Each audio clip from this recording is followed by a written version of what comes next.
पिछले दिनों पाकिस्तान के शहर कराची में एक अजीब सा तमाशा लगा रहा, जिसमें आम लोगों से लेकर गवर्नर कराची तक तकरीबन सब ने अपना हिस्सा डाला।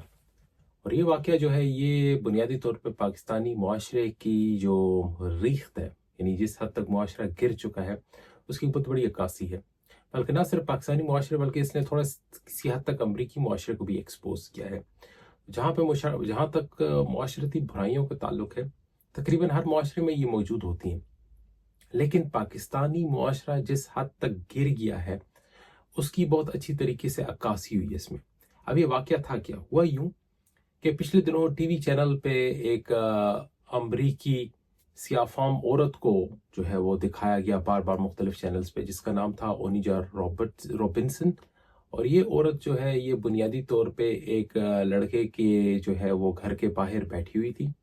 अब ये वाक़या ऐसा है जिसको हम ट्रेडिशनल कैट फिशिंग कहते हैं। अभी कैट फिशिंग क्या है? देखें, जब से कोविड के टाइम से ऑनलाइन शॉपिंग जो है उसमें इजाफा हुआ है, तो वहाँ पे जहाँ पे ऑनलाइन शॉपिंग ने लोगों के लिए बहुत सारी सहूलियात पैदा की, वहाँ पे ऑनलाइन शॉपिंग ने जो है वो एक नई तर्ज़े मोहब्बत को भी राइज किया, और वो ये है महबूब को ऑनलाइन ढूंढना। अब याद रखिए, दो चीज़ें कभी भी जो है वो ऑनलाइन नहीं खरीदनी चाहिए। एक कपड़ा, क्योंकि जब तक कपड़े आपको आप पहने ना, उसको महसूस ना करें, तब तक आपको पता नहीं चलता कि ये कपड़ा बुनियादी तौर पे खरीदने के काबिल है या नहीं। और दूसरी चीज़ है महबूब। लेकिन चूंकि लोग जो है वो यानी कम से कम टाइम में इतने सहल पसंद हो गए हैं कि अब उसको भी ढूंढना जो है वो ऑनलाइन करना शुरू कर दिया। तो हुआ यूं कि फेसबुक पे एक अमरीकी सियाफाम औरत, जिसका नाम मोनिजा रॉबिन्सन था, उसकी दोस्ती एक पाकिस्तानी 19 साल लड़के के साथ हुई। अब चूंकि ये दोनों हजारों मील दूर रहते थे, औरत अमेरिका में थी, ये लड़का कराची पाकिस्तान में था। अब चूंकि ऑनलाइन जो है वो दोस्ती का ये फायदा है कि आप अपनी आइडेंटिटी छुपा सकते हैं। तो इस औरत ने भी जो अपनी तस्वीर थी उसके ऊपर फिल्टर्स वगैरह लगाए हुए थे, जिससे वो काफी जो है वो चेंज नजर आई। उधर लड़के ने भी अपने आप को बहुत जो है वो हीरो टाइप का जो है प्रेजेंट किया हुआ था, जबकि हकीकत में दोनों कुछ और ही चीज थे। बहरहाल ये दोस्ती चलती रही। अब ये कैट्स को आमतौर पर कैट फिशिंग कहा जाता है, जिसमें जो है आप अपने हुलिये और आप अपनी जो ज़ाहिरी शख्सियत उसको आप तब्दील करके ऐसे प्रेजेंट करते हैं जैसे आप कोई शहजादा गुलफाम है, और लोग जो है वो आपके पीछे पड़ जाते हैं। तो इसी तरह ये औरत ने भी किया और इस लड़के ने भी किया। बहरहाल जो भी वजूहात हुई, इनकी आपस में दोस्ती हुई। अब ये औरत जो है, ये उस लड़के की जो मोहब्बत में अमेरिका से टिकट लेकर कराची आ गई। अब इस लड़के के वारे नियारे हो गए। अब ये लड़का बहुत खुश था कि ये लड़की आएगी, और आपको पता है पाकिस्तानी मुआशरा जिस हद तक फाइनेंशियल उसका शिकार हो चुका है, तो लोगों में जो है वो पैसा कम से कम टाइम में कमाने की जो है वो एक अजीब सी ख्वाहिश है। अब उसमें बहुत सारे लोग जो है वो आपने देखे होंगे, वो गैर कानूनी तरीकों से बाहर जाने की कोशिश करते हैं, जिसमें कई जो है वो हादसात और मौत का शिकार भी हो जाते हैं। एक दूसरी जो है तरीक़ेकार जो है वो ये ऑनलाइन मोहब्बत है, जिसमें लड़के जो है वो गोरियों से, यूरोप और अमेरिका में बेस्ड जो गोरियां होती हैं उनसे मोहब्बत चलाने की कोशिश करते हैं, ताकि वो उन्हें ले जाएं बाहर किसी तरीके से वीज़े पे, या शादी करके वहाँ जाके जो है वो उस मुल्क की नेशनलिटी हासिल कर लें, और फिर उस औरत को छोड़ के और जो है अपनी ज़िंदगी जारी रखें।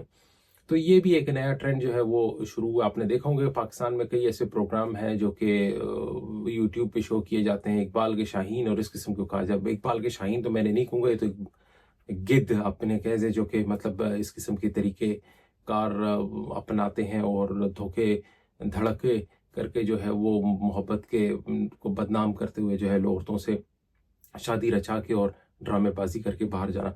बहरहाल ये औरत पाकिस्तान आई, ये लड़का बहुत खुश था कि चलो अब जो है चाहे इसकी उम्र ज़्यादा हो, ये औरत की उम्र तकरीबन 50 साल तय कहती तो है मैं 32 साल की हूँ, लेकिन अगर आप उसने टीवी पे देखा हो तो कहीं से भी 32 की नहीं लगती, कम से कम 50 साल की है। तो आप खुद सोचें कितना गैर फितरी है 50 साल औरत का 19 साल लड़के के साथ जो है वो ताल्लुक। लेकिन बहरहाल लड़का चाहता था कि किसी तरीके से ये मुझे बाहर ले जाए। अब खुदा का करना हुआ ये कि उस औरत को पाकिस्तानी मुआशरा पसंद आया, क्योंकि वहां पर वो अमरीकी मुआशरे में तन्हाई का शिकार थी। यहाँ जब उसने देखा कि लोग चूंकि काफी एक दूसरे से मेल जुल रखते हैं, तो उसने ये डिसाइड किया, ये फैसला किया कि मुझे इस लड़के से शादी करके यहीं रहने, मुझे अमेरिका जाना नहीं है। और जब ये बात लड़के और उसके घर वालों को पता चली, तो उन पर तो एक बम फूट पड़ा। वो तो इस ख्याल में थे कि ये लड़की शादी करके इस लड़के को बाहर ले जाएगी, उसको बसा लेगी, वहां जाके वो अब जो भी नेशनलिटी हासिल कर लेगा, और फिर उसके बाद इनके वारे नियारे हो जाएंगे। हुआ उसके बरक्स, उस औरत ने कहा मैं तो यहाँ पर रहूंगी। तो हुआ क्या कि उस औरत ने कहा कि मैं इसे शादी करके यहीं पे रहना चाहती हूँ। तो ये कहने की देर थी कि लड़के वालों ने जो है वो घर को ताला लगाया और रफू चक्कर हो गए। गायब हो गए। अब जब गायब हुए तो इस औरत का कोई ठिकाना नहीं था, ये कुछ दिन उनके घर के बाहर बैठी रही। अब जब घर बाहर बैठी रही, अब जाहिर बात है आपको पाकिस्तानी मुआशरे की ठरक का तो आपको पता है, उन्होंने एक औरत को देखा जो किसी के घर के बाहर बैठी, तो हर किसी ने हिस्सा बकदरे जुस्सा डालने की कोशिश की कि आइए मैं आपको ले जाता हूँ, मैं आपसे शादी करता हूँ, ब्ला ब्ला। यहाँ तक कि इसमें जो है वो सोशल सर्विसेज की जो खिदमात वाले इदारे हैं, मिसाल के तौर पे छीपा एम्बुलेंस, अब रमजान छीपा साहब बड़ी काबिल एहतराम शख्सियत है, ईदी के बाद दूसरे नंबर पे उनका नाम आता है। अब वो भी इस सारे जो है वो इस गंद में इन्वॉल्व हुए, उन पे भी कीचड़ उछला। यहाँ तक कि एक औरत ने, इसी औरत ने उनको सब टीवी चैनल्स के सामने कहा कि भाई यू टॉक टू मच, आप बेचारे की अच्छी खासी बेइज्जती भी कर दी इस सारे उसमें जो है। एनी हाउ, कहने का मकसद ये है कि इस औरत ने एक अच्छा खासा तमाशा लगा रखा, उसमें कई लोग आए, कोई टिकटॉकर से उसके साथ टिकटॉक बनाना चाहते थे। इसी तरह यहाँ तक के जो गवर्नर कराची हैं कामरान टेसोरी साहब, उन्होंने भी इसमें जो है वो जंप लगाई और कहा कि भाई एक मुखैर इदारा जो है उसको कहा कि इसका टिकट करके जो है इसकी खिदमत की जाए और इसको जो है वापस भेजने का इंतजाम किया जाए। बहरहाल वो तमाशा काफ़ी अरसा लगा रहा और बिल आखिर मेरे ख्याल में अभी चंद दिन पहले या चंद हफ्ते पहले जो इस औरत बिल आखिर वो वापस चली गई। अब वो बुनियादी तौर पे वो औरत जो थी वो किसी नफसियाती बीमारी का शिकार लग रही थी। उसकी बातें अगर आप सुने तो उसकी अगर आप बातें आप सुने, पहले उसने कहा कि मैं इस लड़की की तलाश में हूँ, ये भाग गया। फिर इसने कहा कि मैं पाकिस्तानी सियासत को ठीक करना चाहती हूँ। फिर उसने कहा मुझे $50,000 दें। फिर कहा मुझे $1,00,000 दिन के हिसाब का खर्चा दें। फिर कहा मुझे यहाँ की सड़कें पसंद नहीं है, मैं यहाँ पे सियासत करना चाहती हूँ। तो इससे साफ पता लगता है कि वो अपने हवास में नहीं थी, वो नफसियाती बीमारी का शिकार थी। अब ऐसे नफसियाती बीमारी का शिकार औरतें जो कि अमेरिका में तन्हाई का शिकार होती है, तो ये बुनियादी तौर पर अमरीकी मुआशरे की भी अक्कासी कर रहा है। आप अमेरिका में चले जाएं, अगर आप बाहर निकले तो आपके साथ लाखों करोड़ों का हजूम जा रहा होता है, लेकिन उसमें कोई भी आपका नहीं होता, आप फिर भी अकेले होते हैं। आपके साथ लोग होते हैं लेकिन आप फिर भी अकेले होते हैं, क्योंकि बुनियादी तौर पे हर कोई अपने काम से काम रखता है। किसी के पास ना टाइम है, ना ये एनर्जी है कि वो आपकी ज़िंदगी में झांक के देखे कि आपकी क्या जो है वो कमियां और उसको कैसा पूरा किया जाए। हर इंसान अपनी एक दौड़ में जो है वो मसरूफ़ है। उसके बरक्स आप पाकिस्तानी मुआशरे को देखें तो पाकिस्तानी मुआशरे में मुआशी तंगी जो है वो इस हद तक हो गई है कि लोग जो है अब हर किस्म का हरबा इस्तेमाल करने के लिए तैयार हैं, चाहे उसमें जो है वो गोरियों से झूठी मोहब्बत और धोखा दे के शादी करने वाली बात हो, या उसमें जो है वो गैर कानूनी तरीके से बाहर जाने की जो है वो कोशिश हो। लेकिन ये बुनियादी तौर पे एक मुआशरती बुराई को शो कर रही है, मुआशरती खराबी को शो कर रही है, जो कि बता रहा है कि हम किस हद तक गिर चुके हैं। यानी हम जो है अब बुनियादी तौर पे कैट फिशिंग और झूठी मोहब्बतों का सहारा लेकर, जब वो हमारे जो ख्वाहिशात या तो औकात उसको पूरा नहीं उतरती, तो फिर आसान तरीका है आप घर को ताला लगा के आप गायब हो जाइए। आप कह दीजिए, आप लाख बहाने बनाइए कि नहीं भाई ये झूठ बोल रही हो, भूल रही हो। भाई ये औरत जब आई तो काफ़ी अरसे तक ये लड़का और ये औरत अयाशी करते रहे। बात उस वक्त बिगड़ी जब इस औरत ने कहा कि भाई मुझे शादी करके वापस अमेरिका नहीं जाना बल्कि यहीं रहना है। तो बात यहाँ से ख़राब हुई, क्योंकि उनकी तवक्कात तो ये थी कि भाई ये इसको बाहर ले जाएगी और फिर वहाँ जाके इसको नेशनैलिटी मिल जाएगी और फिर इसको छोड़ के जो भी करना चाहेगा वो करेगा, लेकिन ऐसा हुआ नहीं। तो बुनियादी तौर पे मैसेज इससे ये आता है, मतलब अगर आप सारी सिचुएशन को देखें तो इसमें एक सबक है।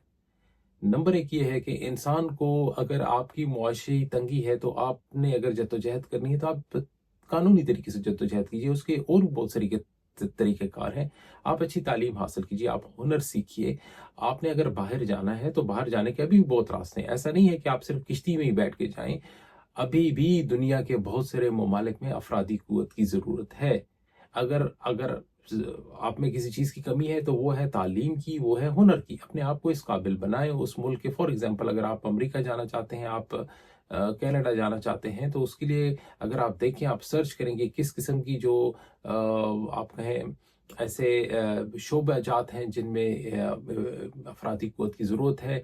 आप उस शोबे की आप तालीम हासिल करें, उसका हुनर हासिल करें, उस स्किल्स के उस लेवल को पहुँचें जो कि वो आपको हायर कर सकें। तो फिर आप कानूनी तरीके से भी जा सकते हैं। बहुत सारे लोग अब भी कानूनी तरीके से जाते हैं और वो एक अच्छी ज़िंदगी गुजारते हैं, लेकिन चूँकि कुछ तन आसानी, कुछ ये फैंटेसीज़ में रहना, कुछ सोशल मीडिया ने लोगों को इस तरह शो कर दिया है कि जैसे बाहर आप जो है वो किसी तरीके से बस जादू के ज़ोर से आप चले जाएँ और फिर जो है आप पे डॉलरों और पाउंड्स और यूरोस की बरसात होगी। ऐसा नहीं होता है। आप जब भी बाहर जाते हैं आपको بہت زیادہ محنت کرنی پڑتی ہے، آپ کو اپنا مقام پیدا کرنا پڑتا ہے، تب آپ یعنی جو ہے 5-10 سال بعد آپ ایک آسودہ مقام پہ پہنچتے ہیں۔ ایسا نہیں ہے کہ جاتے ساتھ ہی جو ہے آپ کو کوئی جو ہے وہ سونے کے چمچ میں چیزیں دینے لگتا ہے، ایسا بالکل بھی نہیں ہے۔ پتہ نہیں کیوں یہ شاید ڈراموں نے یا سوشل میڈیا نے جو ہے وہ لوگوں کے ذہن میں یہ خناس بھر دیا ہے۔ آپ نے ہمیشہ محنت کرنی ہے۔ یہ جو اس قسم کے کام ہیں، جعلی کام، دھوکے، اس سے اور کچھ نہیں ہوتا ہے۔ اگر آپ دیکھیں سارے اس سے جو ہے پورے پاکستان کی جو ہے وہ پوری دنیا میں جگ ہنسائی ہوئی ہے، پاکستان کا نام بدنام ہوا ہے، پاکستانی نوجوانوں کا نام بدنام ہوا ہے۔ تو اب جہاں پہ بھی آپ سوچیں پاکستانی جہاں پہ بھی نام آتا ہے تو پہلے ذہن میں لوگوں کا یہ خیال آتا ہے کہ یار یہ تو دھوکے باز قوم ہے، یہ تو جعلساز ہیں، یہ تو کچھ بھی کرنے کے لیے یعنی ہر حد تک جائیں گے دھوکہ دینے کے لیے۔ تو یہ بہت جو ہے وہ بدنامی ہے انٹرنیشنل لیول پہ۔ تو اس میں سبق یہ ہے کہ یہ جو اقبال کے شاہین ہے وہ اقبال کے شاہین ہی رہیں، اقبال کے گدھ نہ بنے۔ تو بنیادی طور پہ اگر اس طرح کے تو گدھ آپ کہہ لیں انہیں جو ہے وولچرز کہہ لیں آپ انہیں۔ اینی ہاؤ کہنے کا مقصد یہ ہے کہ زندگی میں بہت سارے طریقے ہیں کامیابی حاصل کرنے کے لیے، اس کے لیے ضروری نہیں ہے کہ آپ شارٹ کٹس لگائیں۔ سوچیے اس کے اوپر، یہ ایک لمحہ فکریہ ہے۔ آن لائن صرف شاپنگ کی حد تک رہیں، آن لائن محبوب مت ڈھونڈیں، اس میں ہمیشہ دھوکہ ہی ہوتا ہے۔ تو زندگی کو سیریس لیجیے، اپنی تعلیم، اپنے ہنر اس پہ کام کیجیے۔ زندگی ایک دفعہ ملتی ہے تو لہٰذا اس کو سوچ سمجھ کے جو ہے وہ گزاریے۔ بہت بہت شکریہ، خدا حافظ۔